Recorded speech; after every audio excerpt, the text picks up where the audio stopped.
Hi, it's Kim from Simply Homespun. How are you guys?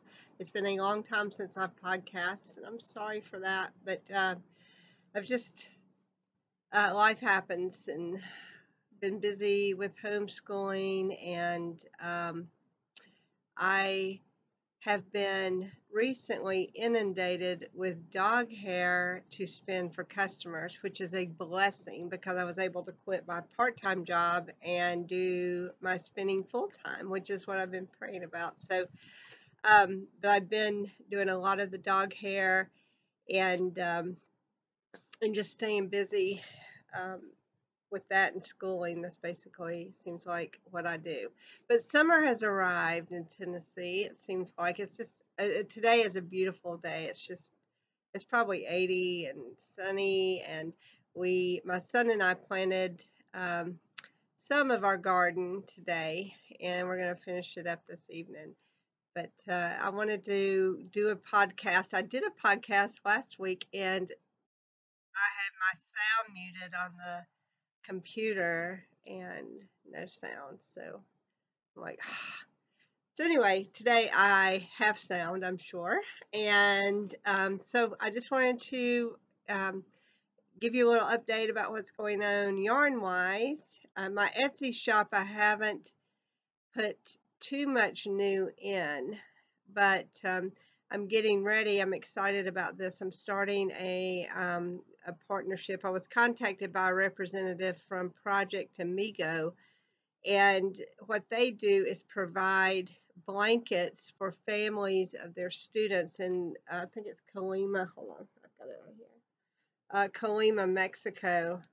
And he had asked me if I would be interested in doing kits, selling kits through my Etsy shop, and for these Afghan blocks. And I said, sure, I'd be glad to, because I'd been praying for a ministry having to do with my yarn, and then within a week this man. So anyway, I wanted to read you just real quick their mission statement. It says Project Amigo supports students from Colima, Mexico, so that they can create their own educational opportunities and better their quality of life. To do this, we remove the financial barriers to education through scholarships that include school fees, transportation, uniforms, and school supplies, and a hot lunch. Our staff also provides tutoring and mentoring during Project Amigo Homework Club. Homework clubs also provide us a way of keeping in close touch with the students so we can identify problems before they become so severe that the student's forced to drop out of school. We also provide opportunities for volunteers from other countries to do valuable humanitarian service that creates and fosters friendship and understanding across cultures. Education and literacy are powerful tools to create a brighter future in the world's for the world's children, who in turn benefit the nations they live in. Since 1984, Project Amigo has worked with rural youth in Mexico to continue their formal schooling, including university level.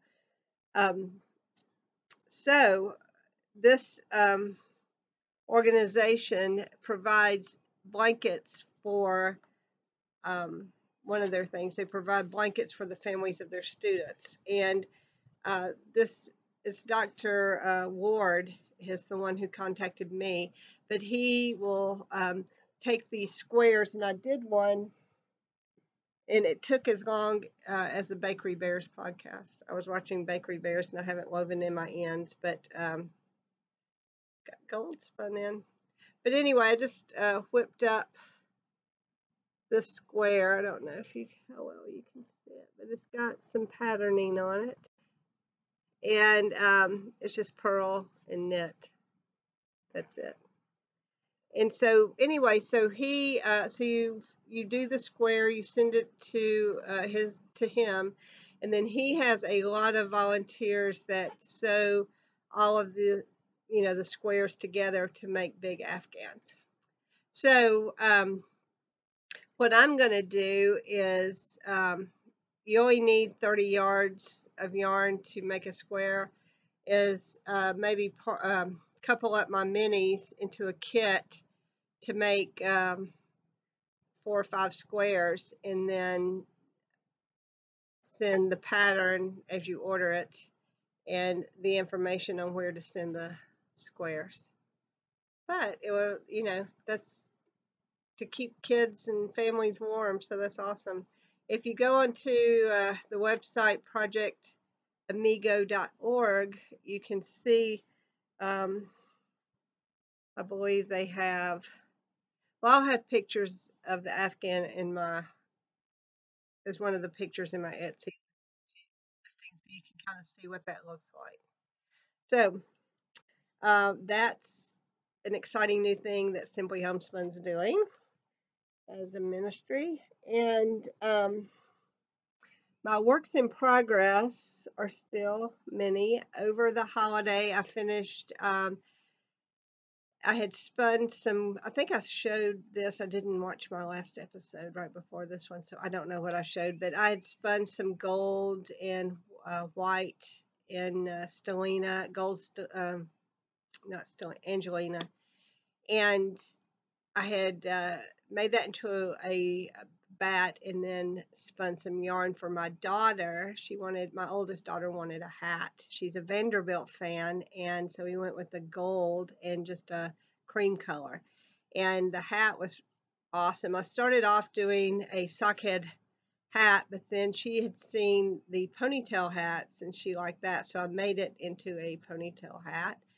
And so she liked it.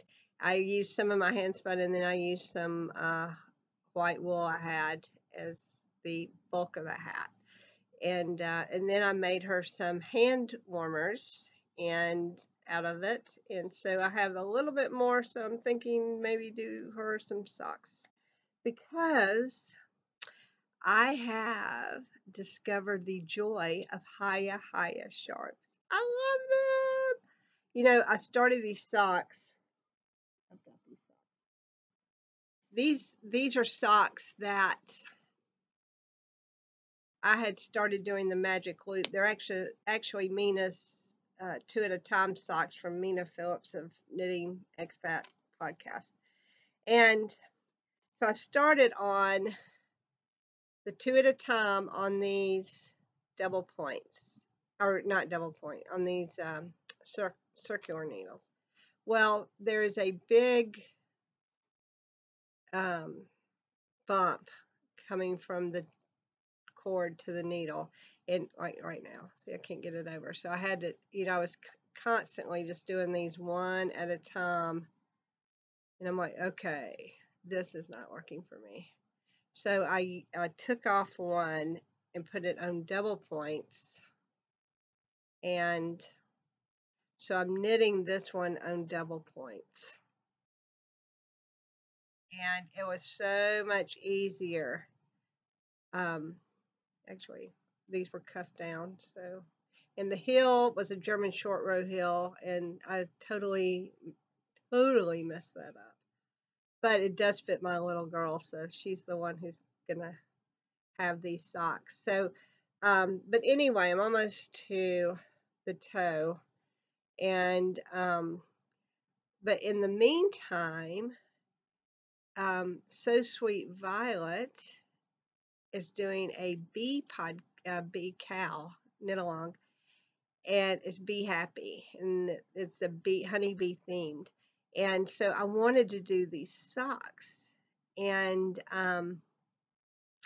so I had seen Kay on Bakery Bear. She's always talking about Opal yarn. And so I ordered a pair of Haya Haya sharps, because I know that's what Mina uses on the Knitting Expat podcast a lot. And I've heard Kay talk about using Haya Haya sharps, and Sue and Chelsea, I think, on the Legacy podcast use Haya Haya. So I'm like, I gotta have some. So I ordered Haya Haya sharps and Opal yarn, and I started another pair of socks. And these are socks for So Sweet Violet's Be Happy KAL. So I'm going to enter these in the knit along. And here is the Opal. It's a shiny one. And of course, I don't know what it is. I'll put it in show notes. I'll put what the yarn is. But anyway, so I started on these Hayahayas, and it is a beautiful thing. It is just a beautiful thing. There's no hesitation. I just yanked that yarn right back on the needle. It is so fantastic. So I'm sold out on these, but I'm using you can't really see too much of the pattern yet, but it's what's the pattern? Actually, this is a project bag from Mina Phillip, and she's not doing project bags anymore, so I feel fortunate that we snagged this one. But anyway, the pattern I'm using is Wildflowers and Honeycomb, and it is a paid for pattern, and I think it was $5, but it's beautiful and it's easy. It's easy to knit. I had started off with another one that was not easy, and I was reading comments, of course, after I got it, and luckily it was a free pattern, but I was not understanding some of it, and apparently a lot of people didn't understand it either. So well, I'm going to do something else. So this was one that Jules had recommended in her notes in her chat for the Be Happy knit along, and so I did it, and so I'm excited. But the other socks I started, I'm trying to see who did this one, but Olivia, it's by Olivia Villarreal, probably Villarreal, Olivia. Her pattern, it's awesome, excellent pattern. This other one though that I had done and or started was it was toe up, and I really like that. But you know, unfortunately, the toe was all I understood of the pattern. So that didn't go very far. But I do want to do a toe up sock because I really did enjoy that process of the toe, how it was knit. It was pretty cool. So anyway, that is fun. So I'm going to be doing more socks because of these Hayahayas. There, I cannot even tell you. And probably all of you know, I feel like I'm the last one to ever purchase the Hayahayas because everyone else has them. But wow, what a difference. Also, and I have this the other was a project bag too. These I actually sell in my shop. They're from a friend of mine makes these bags, and they're really nice. They're snaps, and her thinking process was, you know, so your work didn't get hung up on the zipper, or the zipper wouldn't snag your yarn. And I've not had any issues with my projects falling out, and I do tend to, when I get in the car with the project bag, just kind of flop it in the back seat, and nothing spilled out if I have it snapped. So that's good. And then the bags also have pockets here. There's 2 pockets. It's nice and it's roomy. But this is, and I've told you about this, I think.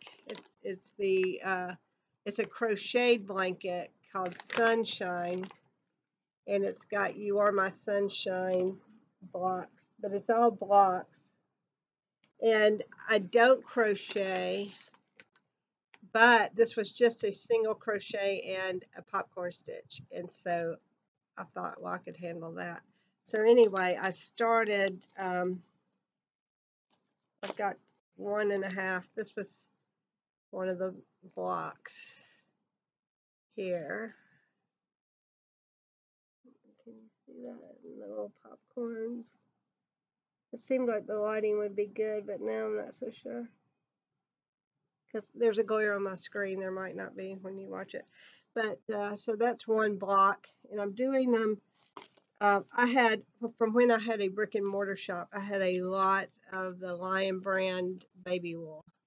And I'm not sure they even do that anymore, but I had a ton of it. So I'm doing it in pastels, all the baby yarn colors. But here's the start of I'm about a third of the way through another popcorn square. But I tell you what I love about crochet is that, like, my needle fell out. If I were to pick up any other knitting project and the needle fell out, I would be like, you know. But this, no big deal. You just stick your hook back in one hole, and I can rip out, and then I just have the one hole to stick my hook back into. That is awesome, I have to tell you, because especially I've been knitting a lot of finger weight things on for knitting, and if you mess that up and try to just rip and then stick your needle back through, to me it is like very difficult, and it never looks quite right. So crochet, all about that, ripping out and just having one hole to put your needle back in is pretty awesome. So yay. Now I'm still working on my dad's Irish clan sweater, and I finished the back, which, oh my goodness, I'm sorry. I laid down for a minute to take a nap, and a lot was going on, and I just couldn't. And then, of course, when it got quiet, I was wide awake. So, but anyway, now I'm getting sleepy again. But my dad's sweater, I finished the back, and I don't know, about a third of the way through on the front. So, but you've seen that my dad's sweater, if you've been watching this podcast at all, it's mentioned every podcast. It's like in its 6th or 7th year of being made. So this is the year. 2017 is the year of the Irish clan sweater, and I'm going to finish it. And I'm excited about that, to get that off my back. I'm enjoying doing it for my dad, and it's a fun knit because it's so, it's like 5 or 6 patterns in every row. And I am keeping track of those. There's no chart, which I think it was Sue on Legacy Knits. Somebody had asked her about, excuse me, keeping track because she was doing a cabled sweater. And hers had a chart, and I thought, wow, that would be fantastic, because I have to keep track of mine on a legal pad. And I'm just like, because one, like the moss pattern is a 4-row repeat. And then the center panel pattern is a 22-row repeat. One of the cable patterns is a 6-row repeat. And there's a diamond pattern that's a 20-something row repeat. So, I just have to keep track on a legal pad of where I am for each one. I am so sorry. That's crazy. I'm sorry. But I guess you do get sleepy. What else is happening? I'm in the process. I'm just spun some Yorkie hair. Did I bring that out? I don't think I brought it out. But anyway, I still have a little bit more to go. It was a black and white Yorkie, and the customer was nice enough to separate it out, the black hair and the white hair, and she wanted them spun separate. So the black hair is a dream to spin. I didn't have to card it or anything. The white hair is very short and guard hair. So I feel like I should start this podcast over because because of all the yawns. I apologize. I really do. Okay. But anyway, so I'm going to finish that Yorkie hair today. And then I have another Yorkie whose hair is, every bit of it's like that big. So I've carded that in with some wool. It's a black Yorkie, and I have white wool I carded it in with, and it looks really nice. So I'm waiting for approval from the customer on that one before I finish. I've got some Angora hair coming, and that's exciting. And because I used to raise Angora rabbits, and I love spinning them. And I was um, I was spinning Angoras one time, and I don't know if I've told this story before or not, but I was spinning Angoras at a Pioneer Festival, and I was spinning right off the rabbit. I had the rabbit sitting in my lap, and I was plucking the hair and spinning it as I was going. And this little kid from a school, he's probably in kindergarten, he's like, "Look, she's making a rabbit." I thought that was so funny. So anyway, um, but and then I'd finished a big golden retriever Pyrenees spin that was close to it was about 4.5 pounds of it. So she had enough for a sweater there. So that I thought of you, Sue, and Andy. Andy from Andre Sue Knits, they were and Sue from Legacy Knits were doing a sweater spin, and I thought of them because there's a lot of spinning for that. But so anyway, that's gone, mailed off, and sorry, I heard something at my neighbors, and I know they're not home. Um, so anyway, we got that done, and got more dog hair coming in, and it's exciting because I love doing it full time. And what else has been going on? Just homeschool. We are experiencing some awesome weather. I just love this weather. I hate the summer. I don't like really hot because I don't like to sweat. I get really irritable when I get hot. I don't like it. But we do live on the lake, and so now it makes it a little more tolerable because I can go get in the lake and get cooled off. So that's good. That's fun. But we've had some really beautiful weather here in Tennessee. I live in Crossville, which is between Nashville and Knoxville. It's on the plateau right before the Smokies. So it's a beautiful place to live. And uh, and so we are enjoying our weather right now. We didn't have a well, what most people would say a bad winter, a lot of snow. To me, that would have been a good winter because I love snow and I wanted it to snow, and we only got a little tiny bit once, and so that was disappointing. But I love snow, and but we got, like I said, we did our garden, some of our garden this morning. We'll finish that up this afternoon, and it's just things are going really well. And I missed podcasting. I'm going to be regular. I promise. I will, because I got a laptop for my birthday from my husband, and it's easier to make a podcast now because before I was experimenting with different things, but now this is simple to just set up and go. And so I'll be doing that regularly, I promise. And hopefully showing you finished objects and not just works in progress.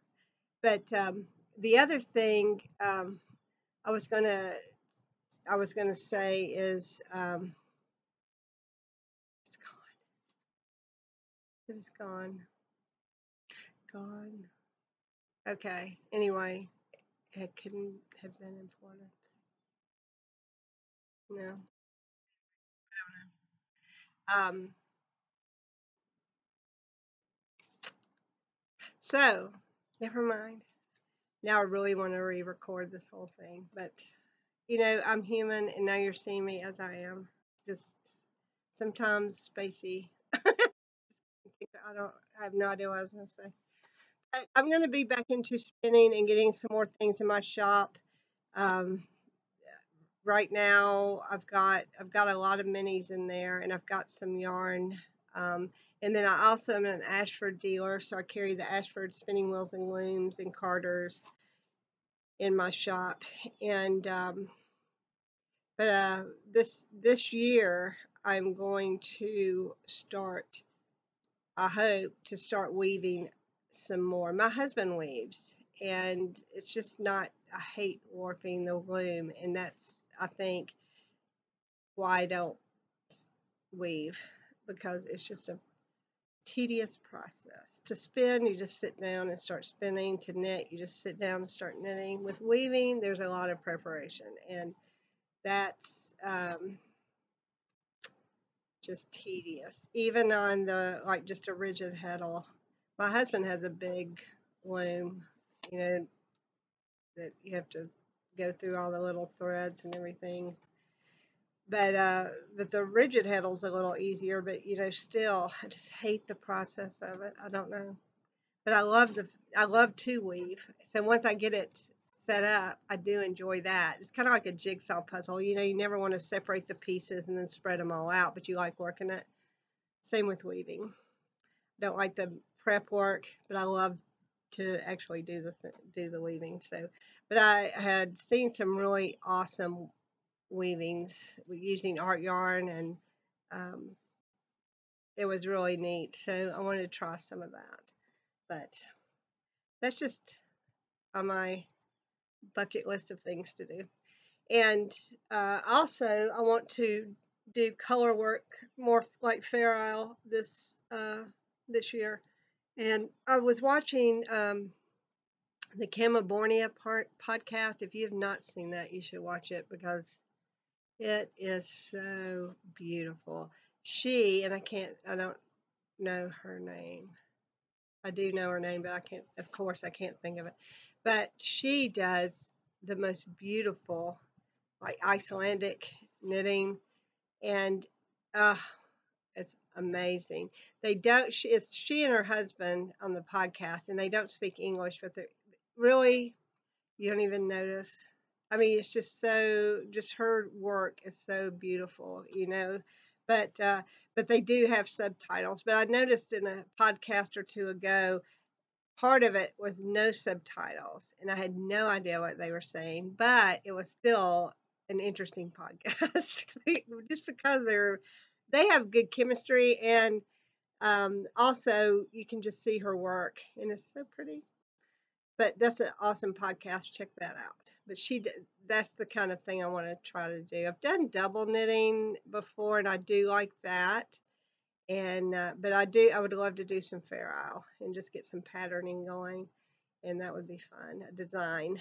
And my niece is getting married next month, so I'm going to do a. I hope to do a cross stitch Sunbonnet Sam and Sunbonnet Sue and make it into I think a wall hanging.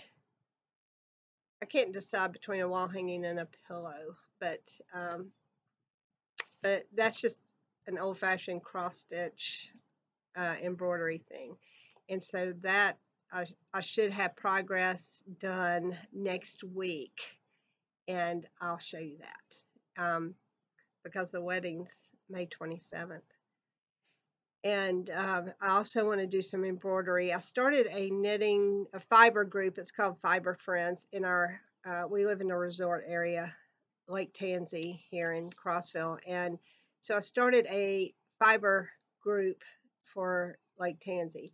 And I've not had a ton of people come, but I've had, a few here and there. And we've met 3 times now. But anyway, one of the ladies embroidered with ribbon, and she lent me her book and some ribbon and a needle to practice. So I'd love to get into the ribbon embroidery. I was embroidering, and I've shown it on a past podcast, a quilt. It's a coloring book quilt with a flower theme. So you color it with crayon and then set it, and then you embroider around it. And there's 12 blocks. And so anyway, I was working on that, and I'm still working on that. Still working on the first block, the embroidery part. But I would like to do more embroidery. I like the peacefulness of just sitting and doing handwork. It's nice. So I just need more hours in my day. And I wind up like, what did I get accomplished today? Nothing. So I just need to, I do best when I write a to-do list and I just check things off. I really do, and my son is like this, Ben, to have like from 8 to 8:30 we do this. From 8:30 to 8:50 we do this. And If we have times, we just, both of us thrive in that environment. And so why don't I do that? I have no idea. Why don't I do that? Every morning for Ben and I should make out a time schedule, and why not? Why not? Because we get everything done then. The house, the projects, the school, um, it's just all done. It doesn't allow for a lot of spontaneity, and I think that is part of the problem, because a lot of times, um, somebody will call, or hey, you want to come over, or hey, you want to do this, and it's like, oh yeah, sure, let's do that, and then there goes your schedule. So like, it's like I need to be really scheduled, but I also am spontaneous, so it doesn't go together, and for me to work out. But anyway, just, or I could say no. Let me check my schedule and see what I can work around. But I'm like, yeah, let's go. Come on, Ben, let's go. I mean, I am strict about school being done. So the school part is scheduled, but then after that, it's the thing. And even like doing a time schedule for Ben for school, I've not done that in a while. And we're doing more of a computer, it's a computer based curriculum. And so that in it of itself is scheduled. So he does fairly well with that, because it's a lot of self-directed stuff, and so that's good because it's getting him more independent, which is a problem I think with a lot of homeschoolers. They're not so much driven, and this isn't all homeschoolers, so don't you know I'm not saying all homeschoolers are like this, but it's been my experience that a lot of the homeschoolers aren't necessarily self-directed, and they like for their mom to be sitting right there with them. Even though they can do the work, they like to have mom sitting right there with them, and I'm trying to get Ben out of that, and he pretty much is now. Praise the Lord, because I have Grace also I need to school, and so him being more independent helps so much, because he's in seventh grade, so he should be a lot of independent work. And so he's doing so much better now, though, with this new curriculum, and it's just been a blessing. So anyway, um, all that to say, I need to schedule myself again. I have a happy planner my daughter gave me. She's doing the happy planner, and it's fun. I can fill it all out, but if I don't look at it, what is the point of it? So I just need to have my calendar out, open, and follow it. Then I would be organized, and I'd get a whole lot more done. So that's what I'm gonna do. Yes, this week. Today. I Anyway, I'm going to work on it for this week and be more scheduled, because my house is a disaster, and I just need to get on top of it's really my house is not that bad. It's laundry. Laundry is the bane of our existence. And nothing, I'm grateful that we have clothes to have laundry piles, but what is it? And I don't think it's just me, because I see jokes about it on Facebook, of laundry. Like, you can wash it and dry it, no problem. Pull it out of the dryer, put it on top of the washer and dryer, put the next load in the dryer, take it out, pile it on top of all that, do another load, and then, when my husband or the kids go through trying to find something to wear out of the big mountain of laundry, of course, what happens? An avalanche on the floor. And I'm like, really? But I can't blame anybody but me, because really, I'm a stay-at-home mom, and I should do the laundry. I mean, I just feel that way. I should do the laundry. My husband shouldn't have to come home from working and he's working. He works a full time in the day, and then he's remodeling a house for my parents at night. And there's no way he should have to do the laundry. And so um, I could enlist my kids. And for one day, we did do, okay, Ben, your day's Monday to do laundry. Grace, your day is Tuesday to do laundry. So you're going to wash your own laundry, dry it, and fold it and put it away. But again, it wound up, I took it out of the dryer, piled it on the pile, put my clothes in, piled them back on the pile. Now I've moved my pile onto my bed. So at night, that pile gets shifted over to the floor. During the day, it gets shifted back to the bed so I can fold it and put it away. But, I come in bed at night and there it is. So I move it back to the floor. It's crazy. It's crazy. So, laundry. If it weren't for laundry, my house would be pretty, and the kids' rooms would be nice. The kids have clothes everywhere. I have clothes everywhere. You know, we do not need this many clothes. I should just clear out clothes. If you have 7 outfits, more than enough. But anyway, there's that rant that has nothing to do with knitting or any other fiber related thing except cloth.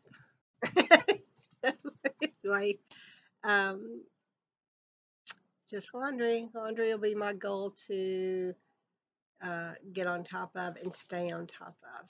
I have a laundry room, praise God, because I can shut it off. So it's not like it's in my kitchen or in the hall or anything like that. So it is close. I am blessed to have a laundry room, but it's still a mess. Anyway, um, but I just want to just thank everybody for coming back. If you are a returning viewer, and I thank you for checking me out. And I'm not always so spacey. I'm just kind of like just probably a little tired. Time for another nap, or try an attempt at taking a nap.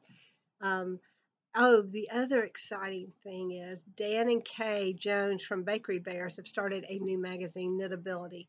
And I'm writing an article for their magazine for the May issue on dog hair spinning. So that's awesome. I'm excited about that. So I need to get to work on that this afternoon too. So there's a lot on my plate, but I definitely need to schedule. So I'm going to work on that, and you guys can hold me accountable. Kim, did you schedule yourself today? Um, because that's definitely something I need to do to accomplish all I have to accomplish, and just get a lot done. So, but I do appreciate you coming back and being here. You can find me on Instagram and as Simply Homespun, and on Facebook I'm Simply Homespun. On Ravelry I'm Simply Homespun. My Etsy shop, however, is Simply Handspun Yarn because someone had Simply Homespun. But if you enter Simply Homespun in Etsy search, I usually will come up. So because the Simply Homespun person has nothing in their shop, so they aren't coming. They don't usually come up.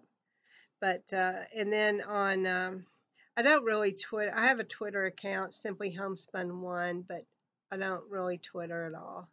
I do use Instagram quite a bit though. So anyway, that's where you can find me on social media, and check out my Etsy shop.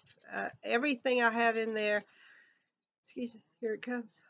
Yarn wise, just about, I have spun and dyed myself. I have a couple of commercial yarns in there that go with the country sock pattern that I have in my shop, and there's a couple of country sock yarns that go with that pattern. They're a worsted weight sock, so they're heavy, real heavy sock. But other than that, all of my yarn I spin and dye myself, and in my roving I dye myself, so I don't really have um, A lot of the indie dyers now are getting just blank sock blanks, different bases and then dyeing it. But all of mine I have actually spun and then dyed, or I've dyed the roving and then spun it. So you can check that out in my shop. I've not, my husband's like, why don't you just order the bases too and just dye it? And then you don't have to spin it. But I don't know. I enjoy the spinning process. I really enjoy spinning dyed roving that I've done because you never know what you're going to come out with. And I enjoy the excitement of seeing what the yarn looks like from what I've dyed. But I did try dyeing some yarn I spun, and it was fun too. It turned out really well. So, but just everything in there is something is hand spun by me, except for, like I said, a couple of those country socks, but I have those marked. So check it out, and I will be back next Saturday with another podcast. I'll see you then. Bye.